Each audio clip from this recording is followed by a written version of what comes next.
تو اخونزادہ چٹان صاحب، یہ جو فیصلہ سامنے آیا اس پر پیپلز پارٹی کا کیا رد عمل ہے؟ یہ سیٹیں سنی اتحاد کونسل کو ملنی چاہیے تھیں یا نہیں ملنی چاہیے تھیں؟ الیکشن کمیشن نے 4-1 کے فرق سے جو فیصلہ دیا ہے اس پر کیا سوچ ہے آپ لوگوں کی؟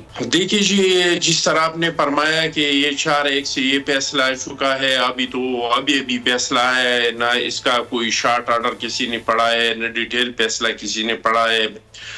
تو اس کا شارٹ فیصلہ بھی آئے گا اور اس کا ڈیٹیل فیصلہ بھی آئے گا. لیکن اگر کسی کو اس پہ عدالتوں کے یا ججوں کے فیصلے سے اختلاف بھی ہو سکتا ہے، اس کو قبول بھی کیا جا سکتا ہے. لیکن اگر کسی کو اس پہ اختلاف ہے تو وہ جا کے ہائی کورٹ جائے، سپریم کورٹ جائے. اور ہم بھی یہی کر رہے ہیں. ہمیں بھی شہید ذوالفقار علی بھٹو صاحب کا جو فیصلہ تھا ابھی تک ہمیں وہ قابل قبول نہیں ہے. اس وجہ سے ہم ابھی تک سپریم کورٹ میں وہ فیصلہ لڑ رہے ہیں. تو ایک ہے اداروں کے ساتھ لڑنا، ایک ہے عدالتوں میں اپنے فیصلے لڑنا.